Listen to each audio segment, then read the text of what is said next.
नमस्कार दोस्तों। कल तो बांकीपुर का रिजल्ट आप लोगों ने देखा ही है। बांकीपुर में जिस तरीके से भारतीय जनता पार्टी की हार हुई और उधर मध्य प्रदेश के दतिया में जिस तरीके से भारतीय जनता पार्टी की हार हुई, ये वास्तव में कहीं न कहीं सवर्णों की नाराज़गी है, जिसको जन जी ये वो नाराज़गी के रूप में प्रचारित किया जा रहा है। लेकिन याद रखिए कि इससे मोहन यादव और सम्राट चौधरी को तुरंत इस्तीफ़ा कर लेना चाहिए।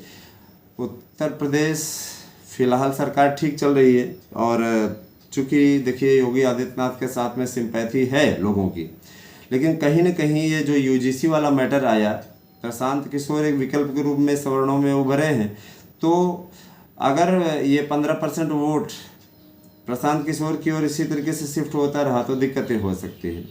इसीलिए भारतीय जनता पार्टी को इस बात का एहसास हो चुका है कि हमें सवर्णों ने वोट नहीं दिया। सवर्ण बाहुल्य सीट पर हम हार करके आए हैं। दतिया में नरोत्तम मिश्रा का टिकट काट कर नीरज नाम के जितने इनके रहे सब पूरा पता नहीं क्या है। यहाँ प्रयागराज में हमारे नीरज को दिए तो नीरज ने वहाँ पे पंकज बना दिया और वहाँ पे भी नीरज ने पंकज बना दिया। तो हर जगह की स्थिति यही है। देखिए, अब सबसे बड़ी चीज़ ये है कि इस समय बड़ी विकट स्थितियां चल रही हैं। अगर इन स्थितियों पर जल्दी ही कंट्रोल नहीं किया गया तो भारतीय जनता पार्टी को बड़ा दंड होने वाला है।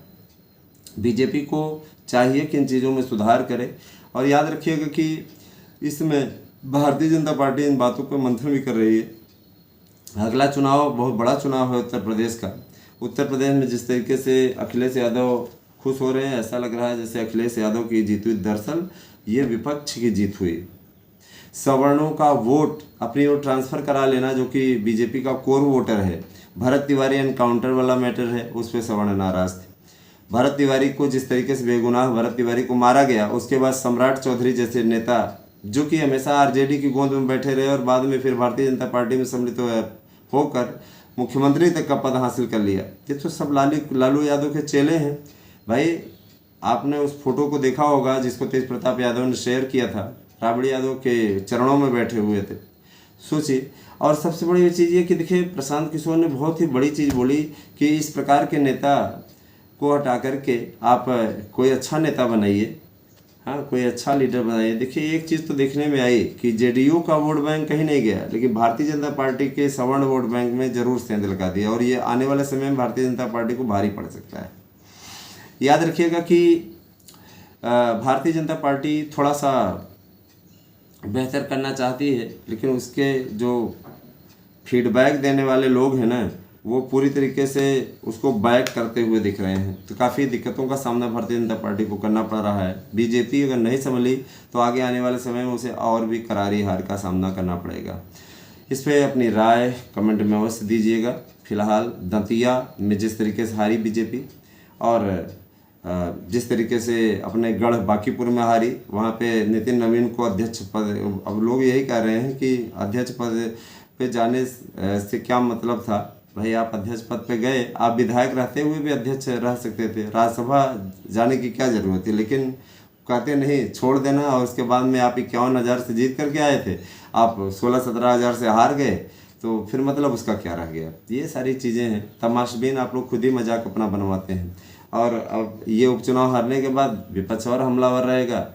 और याद रखिएगा कि विपक्ष को फिलहाल विपक्ष ने जो बहुत बड़ा अपराध किया, अभी आपने देखा ही कि जो ये चढ़ावा चोरी इत्यादि मैटर पे जिस तरीके से पप्पू यादव ने अपराध किया, उसको जनता ने देखा कि सनातन का किस तरीके से ये लोग अपमान करते हैं।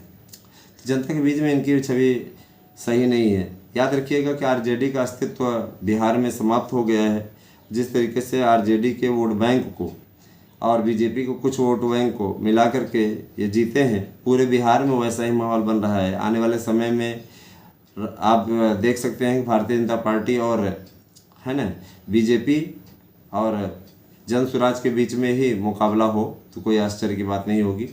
ये है कि आप ये भी जान लीजिए कि भारतीय जनता पार्टी सवर्ण वोट बैंक को साधने में विफल रहती है, तो आगे उसके लिए अब रास्ते बंद हो जाएंगे। अतः अब ये तो शीर्ष नेतृत्व को तय करना है।